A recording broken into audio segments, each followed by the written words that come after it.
Up until I started my e-commerce business, I had no experience as an entrepreneur. I followed a pretty straight edge path of high school, college, and then trying to get my hands on the best job I could get. Despite this, I still had elements of an entrepreneurial mindset without even realizing it. Now that I've had a lot more experience building my own business from the ground and interacting with a fair share of both successful and unsuccessful entrepreneurs, I've made some key observations on the differences between entrepreneurs, especially the successful ones, and everyone else. E-commerce is a form of entrepreneurship. And if you're able to build a strong entrepreneurial mindset, it will dramatically improve your odds of thriving in this space. Here are some key differences between the mindset of successful entrepreneurs and your typical 9-to-5 employee, who I may add could be just as intelligent and hardworking as the entrepreneur. Difference number one, entrepreneurs don't think about financial reward and value as a linear function of time. What have we been trained to do since we were very young? Think about it. Life's rewards are directly correlated with time. This is what you're taught. You want a good grade on a test? Study more hours and memorize more concepts. You want to earn more money? Spend more time working because you're locked into dollars per hour. Entrepreneurship is a completely different beast. I've learned very quickly that the best entrepreneurs are not the ones that are spending the most hours working every day, but they're the ones that are able to find ways to maximize the output of their time. While the 9-to-5 worker is stuck in a cycle of trying to think of more ways they can take time from the rest of their lives to devote to their job to make more money since they're trading time for a reward, the entrepreneur is thinking about ways to build something that will generate value even while they're not working. It doesn't mean that the entrepreneur is working less hours because trust me, I've put in my fair share of hours and you will too. It just means the entrepreneur is spending time and energy to plant a seed that can grow into a tree that provides fruit for a very long time while the 9-to-5 worker is picking fruit from trees all day. One of the things that I will echo over and over again is for you to become addicted to freeing up your own time and to focus that time only on the highest value activities. This is a principle that you need to burn in the back of your head as you progress through this course. Think about what you're spending your time doing each and every day. Number two, entrepreneurs are willing to work hard without a guarantee of a tangible reward. I graduated from Vanderbilt with a degree in economics. I can't say I used much of what I learned in the classroom today, but there was one lesson that really stood out to me. There's no such thing as a free lunch. It allowed me to approach the world with more skepticism and rationality than most people. Get rich quick without having to work hard sounds like something too good to be true and probably illegal. I hate to break it to you guys, but this isn't a get rich quick without working hard course. You're gonna work very, very hard and experience some very, very tough moments. While I was working in the corporate world, I was always curious about one thing. For those of you that don't know, what a management consulting firm like McKinsey specializes in is advising leaders in business and government. It's a place that boasts an acceptance rate that's 2 times more competitive than Harvard and almost solely recruits from the top schools in the world. I can confidently say that my managers, directors, and other coworkers were some of the most educated, intelligent, and hardworking people in the entire world. Something that always puzzled me was what separated my McKinsey coworkers from the clients that they advised. Many who were younger founders of notable companies. Why did my McKinsey manager, who graduated from Harvard and had an MBA from Wharton, make many times less than this youngster who dropped out of high school and I could tell was not my manager's intellectual superior? Then I realized the truth. Entrepreneurs are rewarded with a premium on the risk that they take. What do you get out of a job? Security. You know that if you spend X amount of time, then you're guaranteed to get Y reward. What do you risk as an entrepreneur? That you can spend hours of effort, a bunch of energy, and even a bunch of money and get nothing tangible out of it. That's why at 23, I make more money than some of the most high-ranking members of McKinsey. I'm rewarded because I was willing to take a massive risk that they're not willing to take. I guarantee you now that you will experience failure. Everyone does. I certainly did. Even now, I still fail a lot more than I succeed. Learning to work hard without a guarantee of a tangible reward is an important mindset to have. If the average 9-to-5 worker put in 100 hours of their time and their boss told them, hey, we're not going to pay you for it, they'd storm out in anger and quit. This will happen time and time again to you as an entrepreneur. So it's time to shift your mindset to learn from failure and treat it as a blessing and a reward even when you get no monetary results, because it's a learning experience. I can immediately recognize who's going to succeed or fail in e-commerce based on how they react to the first failed website or concept. The ones that are defeated, deflated, or even angry that they just didn't stumble upon millions for their hard work are the ones that will fail. The ones that internalize the learning and are more eager than ever to move on to the next concept are the ones that will succeed. Look inside yourself and ask yourself, which one are you? Number 3, entrepreneurs are proactive and resourceful. A word that's frequently used in the e-commerce and entrepreneurial community is hustle. I actually really like that word. It implies a level of scrappiness in the face of unknowns and obstacles. Just by the fact that you have access to this course, you're already leagues above when I first started with e-commerce. I'm going to impart you with everything that I know from a knowledge perspective, but I will never be able to teach you how to be resourceful and proactive.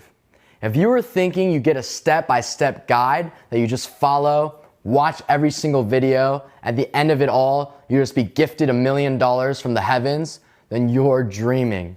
Unfortunately, life doesn't work that way. While the average 9-to-5 worker can turn to a manager or a boss when they're confused and stuck, the entrepreneur has to get scrappy.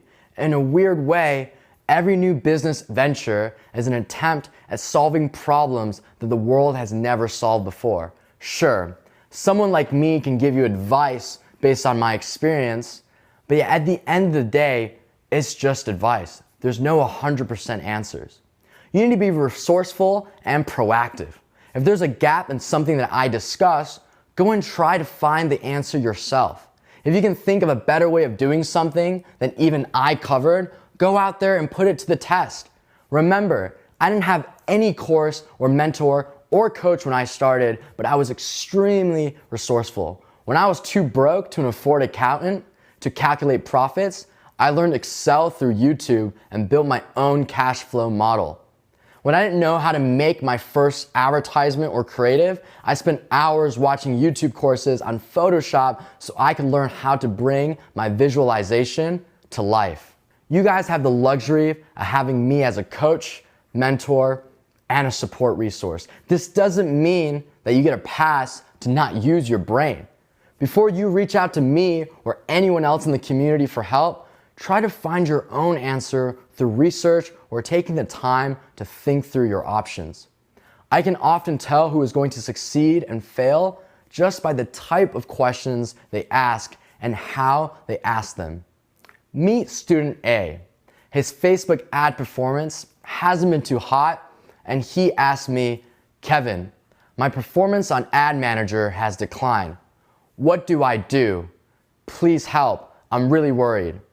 Now person B, he is facing the same problem but reaches out and says, Kevin, my performance on Ad Manager has declined, and I've noticed that it started around 3 days ago or so.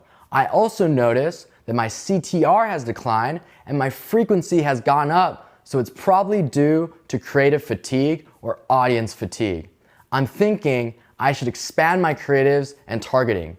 What do you think I should do? I want to make sure I'm thinking about this problem in the right way. 11 times out of 10, person B will be successful in this space and in anything he or she decides to pursue as an entrepreneur. That's an example of being proactive and resourceful. Person A is expecting to be handheld to success, while person B is just looking for guidance on a problem that he or she has already spent a lot of time and effort trying to solve. Number 4, entrepreneurs are action-oriented. People ask me all the time when the best time is to start their first e-commerce business, or if they're at a stage of life that's good for entrepreneurship. If you have at least $3,000 in the bank, the answer is yesterday. The best time to start your business was yesterday, and the next best time is today. Now, this might sound a little extreme, but I'm trying to emphasize an important point. Good today is always, and I mean always, better than the possibility of great in another time. The faster you can test a concept or a hypothesis, the earlier you get results from the market that will inform you on what you should do next. There will be those of you that start the first few lessons of this course and think, wow, this is great, but I'm gonna revisit this when I'm more ready and when things feel right. That sounds good, and you should work at your own pace. But just know that every day you decide to take it easy or decide to put your idea on the table for later, there's someone else that has their head to the pavement that's fighting so they can live your dreams while you keep dreaming. The 9-to-5 worker can afford to be passive because regardless of what he or she does today or tomorrow, as long as they eventually complete a task on a timeline that appeases their boss, it's okay. Either way, they're basically going to make the same amount of money and get the same reward. Life is different for people like you and I. We don't have a ceiling to our potential, and every sleepless night to make sure our idea gets out there earlier is a step closer to achieving our wildest goals. Every time we decide to wait and trust to do it another time, it's a day for someone out there to come along and gobble a piece of the market and show their advertisements to a would-be customer before we do. Number 5, entrepreneurs have an obsessive ownership mentality. This one might sound silly, and I'm not suggesting that your 9-to-5 worker can't be passionate about his or her job or feel a sense of ownership in their company. I've noticed that the most successful entrepreneurs are the ones that become obsessed with what they're doing and what they're working on, and have a strong sense of ownership in the success and failure of their business. Because as a 9-to-5 worker, you can afford to show up to work sometimes feeling lackluster and not really caring, because chances are there's someone else within your company that cares more about it than you, like your manager, the CEO, or the owner. And it makes sense. They're extracting more value from the business than you are. They should care more. It's different when you're an entrepreneur and a business owner. I can guarantee you right now that no one will care about your business more than you do. The days you work on your business with a lackluster attitude will also lead to lackluster results. The ones that succeed with e-commerce are the ones that learn to love it, becomes obsessed with it, and even when the times are bad.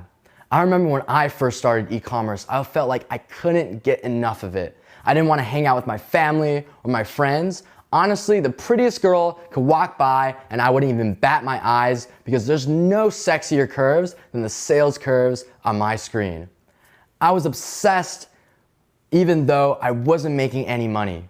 You guys can count on me to always keep it real, and I'm going to be upfront and honest about something. There's a bunch of different ways out there for you to make a fortune. Whether it's trading stocks, real estate, or even putting a ball in a hoop, this isn't the only path to success and fulfillment.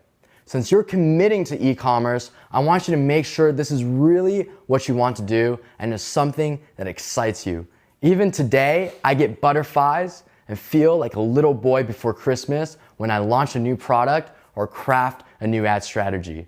I can barely sleep just thinking about how it'll do. When your business doesn't do well, it should hurt. When you make a mistake, it should hurt. It should feel like the world is kicking you in the face. The days you want your business to succeed more than anything else, and you can't imagine many other things that are more important than your business's success, that's the day the results will finally start to come. Regardless of the success that I've experienced, it's still the attitude and how I feel every single day.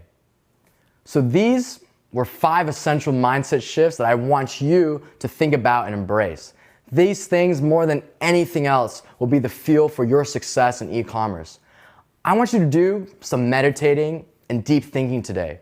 I want you to write down the mindset shifts that you think you'll have to make and have the most problem executing, and then take some purposeful steps to incorporating these mindsets into your life. When I first started, I struggled with some of these traits as well. It takes time and effort to change the way you approach your business and your life.